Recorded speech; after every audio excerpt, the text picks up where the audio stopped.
పరిశుద్ధుడా, ప్రేమ కలిగినటువంటి మా ప్రియ పరలోకపు తండ్రి, మీ పరిశుద్ధ నామానికి వందనాలు, స్తోత్రాలు స్వామి. ఈ సమయమందు నాయన మరొక్కసారి నీ మంచి పరిశుద్ధమైన నామాన్ని ప్రకటించడానికి ఇచ్చిన భాగ్యాన్ని బట్టి స్తోత్రాలు. ఎందరైతే ఈ వాక్యం చూస్తున్నారో, ఈ వాక్యం వింటున్నారో తండ్రి, ఎందరైతే ప్రోగ్రాం చూస్తున్న వారికి దీవెనకరంగా రక్షణకరంగా మార్చమని నా ప్రార్థన ఆలకించి మయం పొందమని యేసునామములో అడిగి వేడుకొంచున్నాం తండ్రి, ఆమేన్. దేవునికి స్తోత్రములు కలుగునుగాక. నువ్వు ఏ సమస్య నుంచి విడుదల పొందాలన్నా కానీ నీకు ప్రార్థన. మనం ఈ లోకములో సమస్య నుంచి విడుదల పొందాలంటే ప్రార్థన అని వాక్యములో రాయబడింది. అంతేకాకుండా మొట్టమొదటిగా లూకాసు వార్త 21వ అధ్యాయము 36వ వచనములో రాయబడిన మాటలు చూద్దాం. కాబట్టి మీరు జరగబో వీటి నెలను తప్పించుకొని మనుష్య కుమారుని ఎదుట నిలబడుటకు శక్తిగలవారగునట్లు ఎల్లప్పుడూ ప్రార్థన చేయొచ్చు, మెలకువగా ఉండుడని చెప్పాను. ఇక్కడ జాగ్రత్త మనం ఆలకించినట్టయితే, కాబట్టి మీరు జరగబోయేటటువంటి శోధనలు అనగా వచ్చేటటువంటి శ్రమలు, ఉపద్రవాలు, ఉపద్రవాలు, రకరకాల శ్రమలు నేను జయించాలి అంటే యేసు ప్రభు యొక్క నామములో నేను చేయవలసినటువంటిది ఏంటంటే ప్రార్థన. చూడండి ఎంత మంచిగా రాశాడో. కాబట్టి మీరు జరగబో వీటి నెలను తప్పించుకొని మనుష్య కుమారుని ఎదుట నిలవబడుటకు శక్తి గలవారగునట్లు ఎల్లప్పుడూ ప్రార్థన చేయొచ్చు, మెలకువగా ఉండడని చెప్పాను. దేవునికి స్తోత్రము కలుగునుగాక. చూడండి, మరి ఈ వాక్యాన్ని బట్టి మనం ప్రార్థన చేద్దాం. ప్రభువా స్తుతిస్తున్నాను తండ్రి. ఈ యొక్క లూకాసు వార్త 21:36వ వచనంలో రాయబడినటువంటి ఈ యొక్క ప్రవచనమును దీవించి ఆశ్రయించి మయ పొందమని యేసుని అడుగుచున్నాం తండ్రి. సహోదరి సహోదరులారా, నీ జీవితంలో నువ్వు అద్భుతం చూడాలంటే ప్రార్థనే. ఈరోజు మనము వంటకు ఏర్పాటు చేసినప్పుడు కింద మంట పెడతాం. మంట పెట్టకుండా వంటలు ఏర్పాటు చేయం. మొట్టమొదట మనము వంటను సిద్ధపరిచేస్తున్నామంటే తగినటువంటి కట్టెలు పెట్టి ఏర్పాటు చేసి మంట పెడతాం. మంట పెట్టిన తర్వాతనే వంట పాత్ర పెడతాం. మంట మండుచూ ఉంటేనే ఆ అన్నము ఉడుకుతూ ఉంటుంది. మంట మధ్యలో ఆగిపోతే అందులో ఆ ఆహారం ఏమైపోద్ది అంటే నార్మల్ అయిపోద్ది. నీ ఇంట్లో నీ భర్త నీ మాట వినకపోయినా, లేదంటే నీ భార్య నీ మాట వినకపోయినా, నీ ఇంట్లో ఆస్తికి మించిన అప్పులున్నా, రోగాలున్నా, దేంటినైనా నువ్వు భయపడాల్సినటువంటి అవసరం లేదు. ఒక రోజున 7 ఏళ్ళు ఒక భర్తతో సంసారం చేసి భర్త చనిపోయిన తర్వాత ఈమె 84 సంవత్సరములు ప్రార్థన మందిరములో ఉండి తరచుగా ఉపవాసం ఉంటూ ప్రార్థన చేయొచ్చు, దేవుని దగ్గర గడిపింది. ఈమె లోకమును జయించగలిగింది, పాపమును జయించగలిగింది. ఎప్పుడు పరిశుద్ధ మందిరములో ఉండి దేవుని సన్నిధిలో పరిచర్య చేసేది. ఈరోజు నువ్వు కూడా ఎలా ఉంటున్నావు, ఎలా జీవిస్తున్నావు? దేవుని బిడ్డలారా, సమస్యను జయించాలంటే ఆలోచన చేస్తే జయించలేము, దిగులు పడితే జయించలేము, బాధపడితే జయించలేము. లేదంటే నీకుండే సమస్య 10 మందికి చెప్తే నీ సమస్య జయించలేవు. చాలామంది ఒక అలవాటు ఏదంటే తన ఇంట్లో గుట్టు తీసుకుపోయి పక్క వాళ్ళకి అందరూ చెప్తారు. ఇది వాళ్ళకు నచ్చుతుందే కానీ దేవునికి నచ్చదు. అందుకనే నా ప్రియమైన ప్రజలారా, యాది రట్టు సంసారం గుట్టని లోక సంబంధమైన సామెతలు గుర్తున్నాయి. నీకు జబ్బుంటే నువ్వు ప్రభు దగ్గరికి వచ్చి చెప్పుకో, దేవుడు నిన్ను బాగు చేస్తాడు. సంఘమంతా కలిసి ప్రార్థించినప్పుడు నీ జబ్బును ప్రభు తీసేస్తాడు.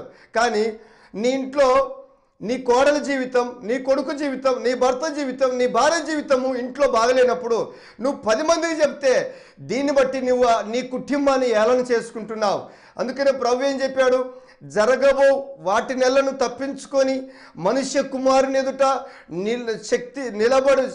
నిలబడుటకు శక్తి కలిగి ఉండాలంటే నువ్వు ఎల్లప్పుడూ ప్రార్థన చేయొచ్చు ఉండాలా. ఇంట్లో కాంతి ఉండాలంటే లైట్ వెలుగుచ్చు ఉండాలా. ఆకలి చల్లారంటే భోజనం చేస్తూ ఉండాలా.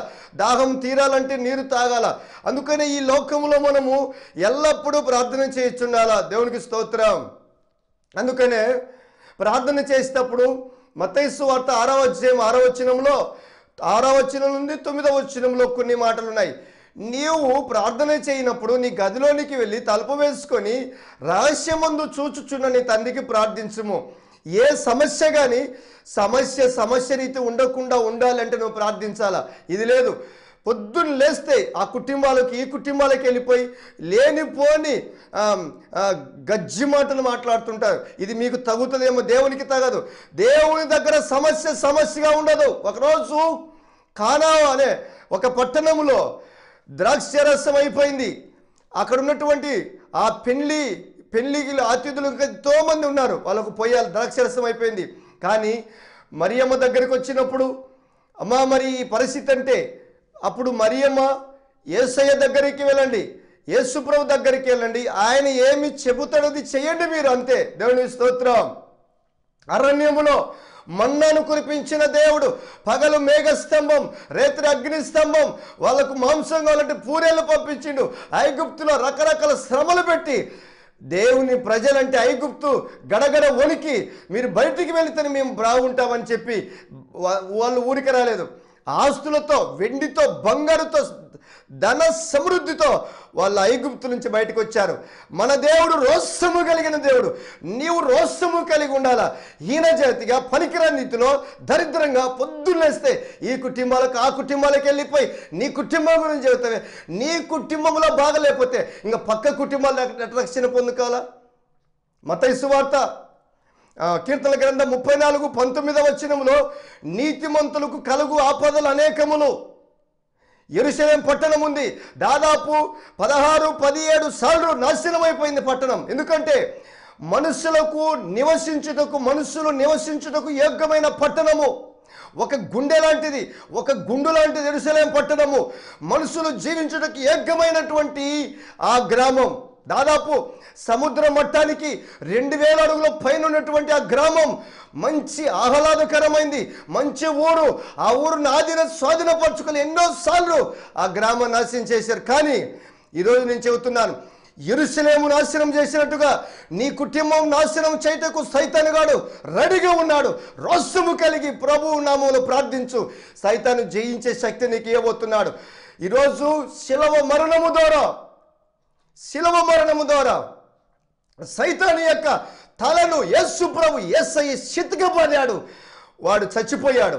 వాడు తోకల పానం ఉండి వాడు ఊపుతున్నాడు తప్ప నేనేం చేయలేడు. సహోదరుడా, ఈరోజు ప్రభు ఏం చెప్పాడు? జరగబో వాటిని తప్పించుకొని మనుష్య కుమారుని ఎదుట శక్తి కలిగి ఉండాలంటే ప్రార్థించు. యేసు ప్రభు కూడా ప్రార్థించాడు. నేను ప్రార్థన చేసినట్టు కాదు. యేసు ప్రభు గెస్తమనే తోటలో యేసు ప్రభు రాతివేత దూరం వెళ్ళిపోయి తండ్రికి ప్రార్థిస్తున్నాడు.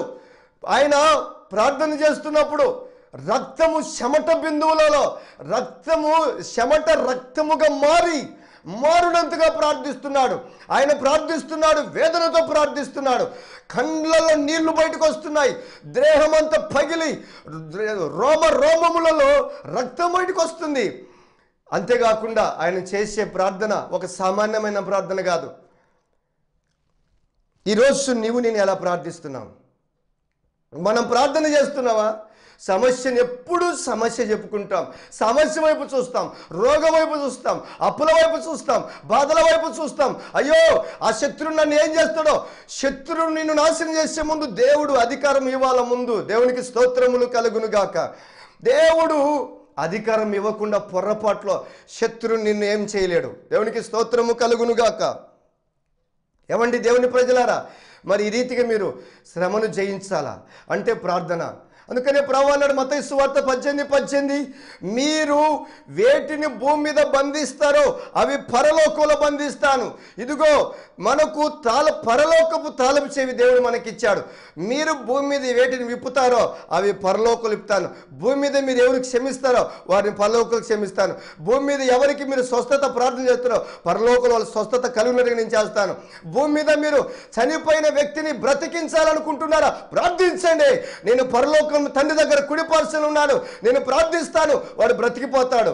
ఈరోజు నేను చెబుతున్న మాటలు సవాల్పూర్వకంగా చెబుతున్నాను. ఒకరోజు తన కొడుకును, మనవరాల్ని ఈమె చనిపోద్దని మరి ఆ మనసులో పనుకొని కొసవు బిట్ట చూసి నా కొడుకు పెళ్ళి లాస్ట్ పెళ్ళి చూసి చావాలని రెడీ అయిపోయింది. ముహూర్తం లేకుండా ఏం లేకుండా నిశ్చితార్థం పెట్టకుండా త్వరగా వాళ్ళు ఆమె మంచం ఉండగానే ఏం చేశారంటే మంచంలో పెళ్లి చేస్తున్నారు. ఆమెకు మనశ్శాంతి ఏంటిది మనశ్శాంతి లేదు. అయ్యో నా కొడుకుల పెళ్లి చూస్తున్నాను, ఇంకా నేను బ్రతుకుతున్నాను అనుకున్నది. ఒకరోజు మరి ఊహించని రీతిలో నన్ను ఆహ్వానించారు. అయ్యా మరి పెళ్లి చేసినాం, చనిపోయే పరిస్థితులు ఉంది, మరి మీ శాతనవుతుందంటే నాకు మాత్రం శాత కాదు, నా దేవునికి శాతనవుతుంది. దేవుని స్తోత్రం. ఎందుకంటే కుండ మరొక కుండకు రూపాన్ని ఇవ్వలేదు. ఈరోజు ఎంతోమంది సేవకులు విశ్వాసులు కానీ ఇంకొకటి కానీ మనం ఏం చేయలేం. మన ప్రభు చేస్తేనే మనం చేయగలుగుతాం. దేవునికి స్తోత్రము కలుగును గాక. ఈరోజు నేను చెబుతున్న మాట ఏదంటే, ఈరోజు నన్ను అక్కడికి ఆ రోజు నన్ను అక్కడికి పిలిపించిన తర్వాత ప్రార్థించాను. కొన ఊపిరి ఉంది కంఠంలో. చనిపోయే పరిస్థితికి వచ్చినప్పుడు నేను వెళ్ళిపోయి ప్రార్థన చేశాను. తండ్రి మీరు బ్రతికించండి ప్రభా. ఆనాడు చనిపోయినటువంటి లాజరును బ్రతికించారు. చనిపోయిన శవానికి ప్రార్థిస్తున్నప్పుడు దేవుడు అద్భుతమైన కార్యం జరిగించాడు. ఎందుకు? ప్రభువు అన్నాడు మత్తయి సువార్త 7:7, మీరు అడగండి ఏదైనాను. సమస్య రీతిగా ఉండకుండా పారిపోవాలంటే మీరు అడగమన్నాడు. ప్రభువా ఈ పాపంతో పడి చనిపోతున్న ఈ తల్లి నరకానికి వెళ్ళిపోద్ది ప్రభా, ఈమె రక్షణార్థమై బ్రతికించు ప్రభా, ఈమెను కాపాడు ప్రభా అని నేను ప్రార్థన చేసినప్పుడు యేసు ప్రభు గొప్ప దేవుడు ఆమెను బాగు చేశాడు. ఈరోజు ఆమె రక్షణ పొందుకొని ఆరోగ్యంగా ఉంది. చనిపోయే వాళ్ళు బతికించాలన్నా, చనిపోయే వాళ్ళు బతకాలన్నా, చెడు వ్యసనాల నుంచి దూరం కావాలన్నా దేవుడు నీకు అవసరం. అందుకనే నువ్వు ప్రార్థించాలా. చూడండి మత్తయి సువార్త 24:39 వచనములో యేసుప్రభు ప్రార్థిస్తున్నాడు. అయ్యా సాధ్యమైతే ఈ గిన్నె నా ఎదురు నుంచి తొలగిపోనిమ్ము, అయినా నా ఇష్ట ప్రకారం కాదు నీ చిత్త ప్రార్థిస్తున్నాడు. ఎలా ప్రార్థిస్తున్నాడంటే, నా ప్రియమైన ప్రజలారా, ఆయన ఒక భయంకరమైన ప్రార్థన చేస్తున్నాడు. లోపల బాడీలో మొత్తం రక్త కణాలు పగిలిపోతున్నాయి. బాడీలో రక్తం ఫైర్ అయిపోయాయి. తండ్రికి ప్రార్థిస్తున్నాడు. అయ్యా ఇదిగో ఒక గడియ వస్తూ ఉంది, నన్ను విడిచిపెట్టే గడియ వస్తూ ఉంది. ఎందుకంటే నేను దూరమైపోయే గడియ వస్తూ ఉంది. ఎందుకంటే ఈ పాపల యొక్క ఈ పాపం నేను తాగుతున్నా తప్ప, లేకపోతే ఇది నా ఎదురు నుంచి తొలగిపోదు ప్రభా. అయినను నీ ఇష్టమైతే నా ఎదురు నుంచి తొలగించు ప్రభా అన్నాడు. అయితే ప్రార్థన చేస్తున్నప్పుడు భయంకరంగా ఏడుస్తున్నాడు, తండ్రికి మొరపెడుతున్నాడు. శిష్యులు చూస్తే నిద్రిస్తున్నారు, యేసయ్య చూస్తే ఒక భూలోకము గడగడ వణుకుతట్టుగా ప్రార్థిస్తున్నాడు. బాడీలో రక్త కణాలు పగిలిపోతున్నాయి, కన్నీరు మున్నీరైపోతున్నాడు. బాడీలో నుంచి రక్తం మొత్తం బయటకు వచ్చేస్తుంది. ఇదిగో సాతాను నుంచి జయము పొందాలా, మరణపు ముళ్ళు నుంచి విడుదల పొందాలా, మరణాన్ని జయించాలా, సాతాన్ని జయించాలన్నా, మనలను మన ప్రభు రక్షించాలంటే యేసు ప్రభు గెస్తమనే తోటలో మాదిరికరమైన ప్రార్థిస్తున్నాడు. ఈరోజు నువ్వు ప్రార్థిస్తున్నావా? దయచేసి అప్పు కానీ, రోగము కానీ, ఇరుకులు కానీ, ఇబ్బందులు కానీ, ఇండ్లు లేకపోయినా, స్థలము లేకపోయినా, పంటలు పండకపోయినా నువ్వు ప్రార్థన చేయి, అంతే దేవుడు అద్భుతంగా నిన్ను ఆదరించబోతున్నాడు. దేవుని స్తోత్రము కలుగును గాక. మరియమ్మ చెప్పింది. ఆ మరియత్తలు ఏం చెప్పిందంటే, ఏం లేదు, ఆయన ఏం చెప్తాడో అది చేయండి, మీరేం లేదు 6 రాతి బండలు తెచ్చి నీళ్లు నింపనని చెప్పాడు. నీళ్లు పోసిన తర్వాత నీళ్లు ద్రాక్షరసంగా మార్చబడింది. ఎందుకంటే ఆ శక్తి మాత్రం దేవునికి ఉంది. ఈరోజు నీవు నీ జీవితంలో అద్భుతం చూడాలంటే, నీ జీవితంలో కార్యమును తలపెట్టాలంటే దేవుని దగ్గర వెళ్ళి ప్రార్థన చేయి. ప్రభువా నా జీవితాన్ని మార్చయ్యా, నా బ్రతుకును మార్చయ్యా, నా జీవితాన్ని మార్చు ప్రభు, నా బ్రతుకును మార్చు ప్రభు అని అడిగితే తప్పక జీవితాన్ని మార్చేస్తాడు. అంతేకాదు 12 సంవత్సరాల నుంచి వ్యాధితున్నటువంటి తల్లిని ఆమెను ముట్టిన స్వస్థపరిచాడు. మత్తయి సువార్త 8:1-2-3 వచనాలలో కుష్ఠరోగమును బాగు చేసినటువంటి దేవుడు. అంతేకాదు అనేకమైన వ్యాధులు తొలగించిన దేవుడు. ఈరోజు నీ పాపాలు, నా పాపాలు, నీ రోగాలు, నా రోగాలు ఆయనకు పెద్ద సమస్య ఏం కాదు. దేవుడు సమస్య పెద్దది కాదు, సమస్యకు తీర్చగలిగిన దేవుని వైపు చూసి ప్రార్థించాలా. ఆమేన్. అంతేకాకుండా చూడండి, ఈ వాక్యం వింటున్న నీవు, ప్రభువా నా ప్రార్థన ఆలకించు తండ్రి, నా ప్రార్థన జవాబు దయచేయి ప్రభు, నువ్వు ఆలకించాలా. నా ప్రియమైన దేవుని ప్రజలారా, ప్రార్థన చేస్తే నీవు జయము పొందుకోబోతున్నావు. ప్రార్థన చేస్తే నీవు అన్ని విధాలుగా అద్భుతాలు చూడబోతున్నావు. ప్రార్థన చేయకుండా ఎంతగా నువ్వు ఏం చేసినా కానీ జయము పొందలేవని మీకు నేను ప్రకటిస్తున్నాను. ఒక రోజున హిజ్కియా మీదికి, నా ప్రియమైన ప్రజలారా, హిజ్కియా మీదికి యుద్ధం చేయి నీకు వస్తున్నప్పుడు చూడండి, ఇక్కడ యెషయా గ్రంథం రాయబడినటువంటి మాటలు. యెషయా గ్రంథం 36వ అధ్యాయము మరి 13వ వచనం. గొప్ప శబ్దంతో యూదా భాష ఇట్లనెను, మహారాజైన అశ్షూరు సెలవిచ్చిన మాటలు వినుడి. రాజు సెలవిచ్చినదేమనగా, హిజ్కియా చేత మోసపోకుడి. ఏమంటున్నాడు? హిజ్కియా చేత మోసపోకుడి, మిమ్మల్ని విడిపింప శక్తి వానికి చాలదు. యెహోవాను బట్టి మిమ్మల్ని నమ్మించి యెహోవా మనలను విడిపించును. ఈ పట్టణము అశ్షూరు రాజు చేతిలో చిక్కక పోవునని హిజ్కియాతో చెప్పుచున్నాడే. దేవుని స్తోత్రం. అశ్షూరు రాజు వచ్చి మిమ్మల్ని మీ దేవుడు కాపలేడు, మీ హిజ్కియా కాపలేడు, నాకు లోబడి లొంగిపోని అన్నాడు. కానీ క్రైస్తవునికి లొంగిపోయే అలవాటు ఎప్పటికి ఉండదు. క్రైస్తవుడు శమం లాంటి వాడు. క్రైస్తవుడు చనిపోయిన వాడు కాదు, క్రైస్తవుడు బ్రతికున్నవాడు. క్రైస్తవుడు ప్రార్థిస్తే భూలోకము గడగడ వణకాల్సిందే. క్రైస్తవునికి అసాధ్యమైంది భూలోకంలో ఏది లేదు, సమస్తము సాధ్యమే. హిజ్కియా దగ్గరికి అశ్షూరు రాజు వచ్చి అంటున్నాడు, నిన్ను నీ దేశాన్ని కూలగొట్టి నిన్ను బానిసగా తీసుకెళ్ళిపోతా నీ దేశాన్ని అన్నాడు. అది నీ తరము కాదని హిజ్కియా వెళ్ళిపోయి ఈ లెటరు దేవుని మందిరంలో పెట్టి, ప్రభువా హిజ్కియాను నుంచి తప్పించు, కాపాడు, రక్షించు ప్రభు అని ప్రార్థన చేసినప్పుడు అశ్షూరు రాజును ఓడగొట్టాడు. దేవదూతలు పంపించి తన ప్రజలను చంపించి, అంతేకాదు అశ్షూరు రాజును, నా ప్రేమైన ప్రజలకు చూడండి ఎంత అద్భుతమో, అశ్షూరు రాజును తన కొడుకు చేత చంపించగలిగాడు. ఎందుకంటే మన దేవుడు శక్తి కలిగిన దేవుడు. మన రాజులను గడగడ వణికించినటువంటి దేవుడు. తన ప్రజలను బట్టి, తన దాసులను బట్టి, ప్రవక్తలను బట్టి రాజులను గడగడగడ వణికించింది. ఈరోజు ఎందుకు నువ్వు ఈ సమస్యలో, రోగములో, బాధలో, అప్పులో, దరిద్రతలో నువ్వు ఉన్నావంటే నువ్వు ప్రార్థించలేదు బిడ్డ. ఈరోజు ప్రార్థించవా? ప్రార్థించు. 1 గంట, 2 గంటలు, 1 దినం, 2 దినం కాదు, సమస్యకు పరిష్కారము అయ్యేంత వరకు నువ్వు ప్రార్థిస్తూనే ఉండాలి. అప్పుడు జయ జీవితాన్ని నువ్వు పొందుకుంటావు, విజయాన్ని పొందుకుంటావు. అప్పుడు దేవుడు గొప్ప కార్యం జరిగిస్తాడు. నా జీవితంలో ఎప్పుడు ఇంట్లో అర్ధగంట, మహా అంటే పావుగంట ఉంటా. ఎప్పుడూ మందిరంలోకి వెళ్ళిపోయి 24 గంటల ప్రభు దగ్గరనే, రేయి కానీ పగలు కానీ ఓపిక ఉన్నంత వరకు ప్రార్థిస్తా. అలసట వస్తే కాస్త అడ్డం పడతా, మళ్ళీ వాక్యం చదివి మళ్ళీ ప్రార్థన, ఎప్పుడూ ప్రార్థనే. దేవుడు ఈరోజు నా జీవితంలో ఒక ఉన్నతమైన స్థాయికి తీసుకొచ్చాడు. వందలాది మందికి సువార్త ప్రకటించే భాగ్యం ఇచ్చాడు. ఎంతోమందికి రోగులకు ప్రార్థిస్తూ స్వస్థత కలుగుతుంది. ముఖ్య గమనిక దేవుని ప్రజలారా, ఈరోజు ప్రార్థన చేసే ద్వారా దేవుడు అద్భుతం జరిగిస్తున్నాడు. ప్రార్థన చేయకపోతే నీ పక్షంని ఎలా అద్భుతం చేస్తాడు? మంట మండకుండా నీ ఇంట్లో అన్నం ఎలా ఉడుకుతుంది? ఎలా కార్యం జరుగుతుంది? ఈరోజు ఒక కార్యం సఫలపరచబడాలి అంటే ప్రార్థన, ప్రార్థన, ప్రార్థన. గెత్సేమనే తోటలో ప్రార్థించిన దేవుడు లూకా సువార్త 21:36 వచనంలో జరగబోయే సమస్యలు, ముందు నీకు అప్పులు వస్తాయి, రోగాలు వస్తాయి, ఇరుకులు వస్తాయో, నీ పొరుగు వారు వచ్చి నేను కొట్టి చంపుతారో, ఇవన్నీ నువ్వు జయించాలి అంటే నువ్వు ప్రార్థన చేయాలా. మనుష్య కుమారుని ఎదుట శక్తి కలిగి ఉండాలంటే నువ్వు ప్రార్థించాలా. వాక్యం చదువుతుండాలా, ప్రార్థిస్తుండాలా. సహవాసంలో నువ్వు పాలు పంపాలు కలిగి ఉండాలా. పరిశుద్ధుల సహవాసం కలిగి ఉండాలా. దేవుని యందు విశ్వాసం కలిగి ఉండాలా. విశ్వాసమే మన విజయం. యెహోషువ సూర్యుడా చంద్రుడు ఆగిపో అని అనుమానంతో లేదు. సూర్యుడా చంద్రుడు ఇప్పుడు మాకు విజయము కావాలి, నువ్వు ఆగిపో, ఇప్పుడు సూర్య చంద్రుడు ఆగిపోమని ఒక్క మాట ప్రార్థించాడు. సూర్య చంద్రులు ఆగిపోయారు. దేవుని స్తోత్రం.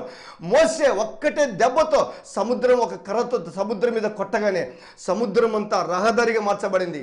వెనక శత్రులు మునిగిపోయారు. దేవుని ప్రజలు సురక్షితంగా నడవగలిగారు. ఈరోజు సమస్య రీతి ఉంటుందంటే నువ్వు ప్రార్థించలేదు. నీ ఇంట్లో నీ భర్తకు నీ మాట వినకపోయినా, భర్త మారు మనసు పొందకపోయినా, నీ భార్య మారు మనసు, నీ భార్య రక్షణ పొంద, నీ పిల్లలు మారు మనసు రక్షణ పొందకపోయినా, నువ్వు చేయవలసిన పని ఏంటంటే దేవుని దగ్గరికి వచ్చి, ప్రభువా నా జీవితాన్ని మార్చు తండ్రి, నా బ్రతుకును మార్చు ప్రభా, నా చరిత్రను మార్చు ప్రభా అని ప్రార్థించు. ఇసుకగా ప్రార్థించు. కంటిన్యూగా ప్రార్థిస్తూ ఉండు. దేవుడు నీకు జవాబిస్తాడు. నీ జీవితంలో అద్భుతం జరిగిస్తాడు. ఎందుకంటే మా పక్షంలో దేవుడు ఎందుకు ఇంత అద్భుతం చేస్తున్నంటే ఆయన పాదాల దగ్గర ఉండి ప్రార్థిస్తున్నాం. మా పని ఏంటంటే ఆయన పాదాల దగ్గర ప్రార్థిస్తున్నాం. 41 రోజు ఉపవాసం ఉంటున్నప్పుడు ఎంతోమంది, నువ్వు హిందువు కదా, నీకు లోతు తెలు, నీకు అనుభవం లేదు, నువ్వు ఉపవాసం ఉంటే చచ్చిపోతావు, వద్దన్నారు. చచ్చిపోయినా పర్వాలేదు కానీ నా ప్రభు నాకు కావాలని 41 రోజు పొర్రపాట్లు ఒక్క మెతుకు మేము ముట్టకుండా ప్రభు దగ్గర ప్రార్థించగలిగాం. దేవుడు బ్రతికించాడు, దేవుడు కాపాడగలిగినటువంటి దేవుడు. ఎందుకు నీ సమస్య ఉందంటే ఎప్పుడు సమస్యను నీ తలలో పెట్టుకుంటున్నావు.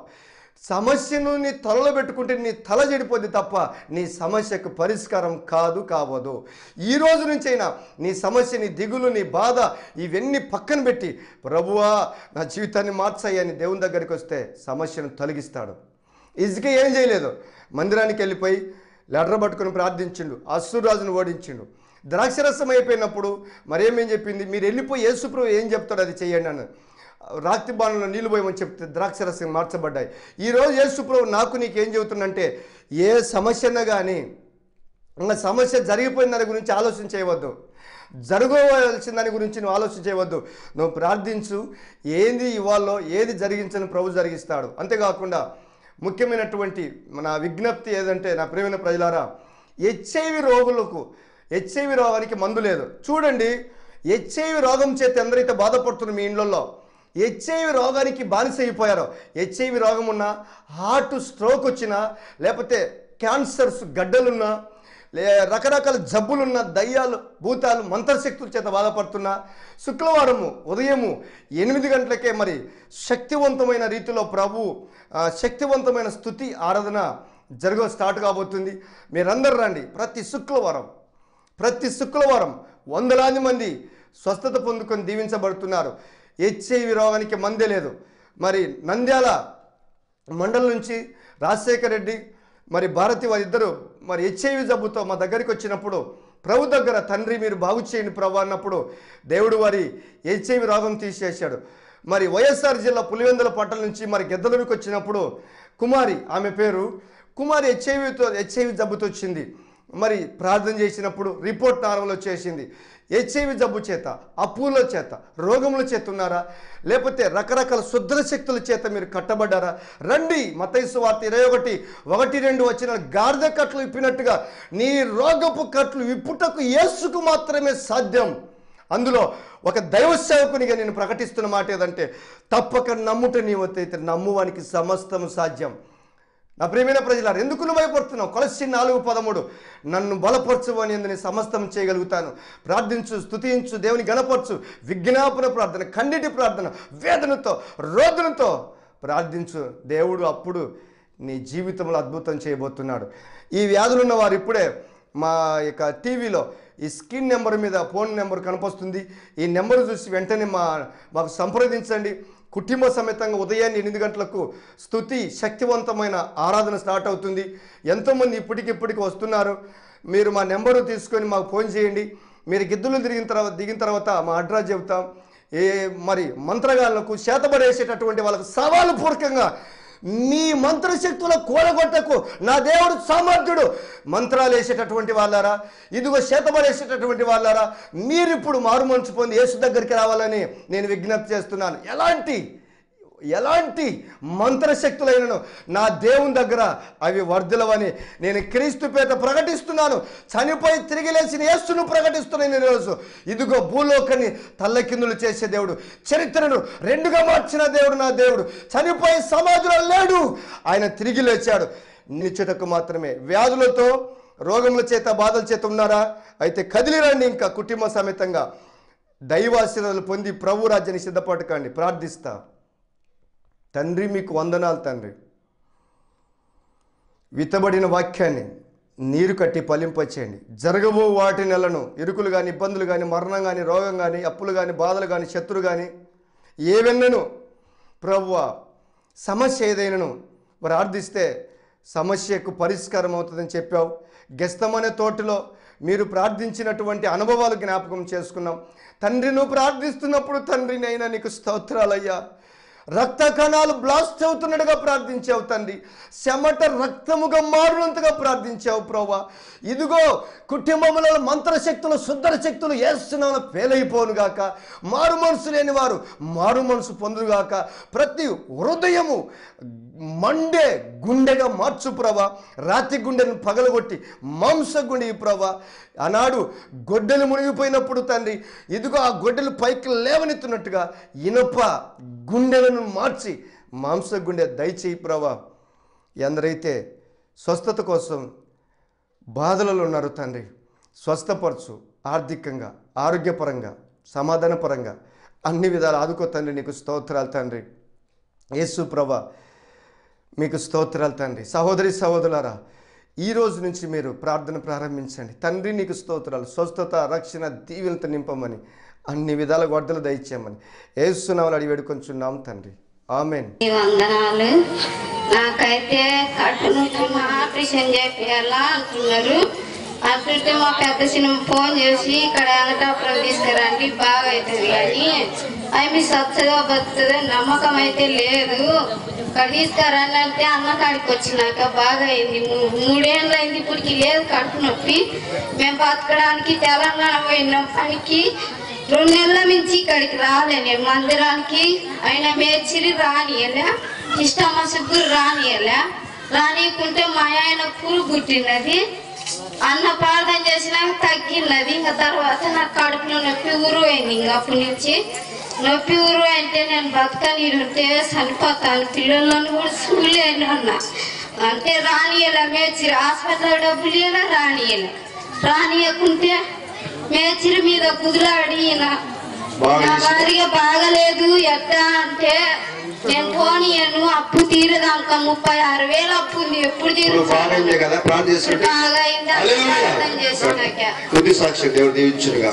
స్తోత్రం. మీ అందరికి నా వందనాలు. నా పేరు పుష్పావతి, మాది గిద్దలూరు.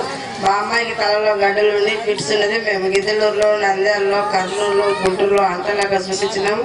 చెన్నై వెళ్ళినాము. అక్కడ ఆపరేషన్ చేయాలి. ఆపరేషన్ చేసినా ఈ అమ్మాయి బతకదు. నీకు అంత పిల్లల మీద ఇంట్రెస్ట్ ఉంటే డాక్టర్ నాకు డబ్బులు లేకుండా ఫ్రీగా తిప్పేస్తాను, ఈ అమ్మాయి అయితే బతకదని చెప్పిండు. మేము ఆ క్షణంలో ఇంటికి తీసుకుని వచ్చినాము. అన్న దగ్గరకు వచ్చి ప్రార్థన చేపించుకున్నాక దేవుడు స్వస్థపరిచిన మా అమ్మాయి ఆరోగ్యంగా ఉంది. దేవుడు ఈ కొద్ది సాక్ష్యాలు దీవించుగాక.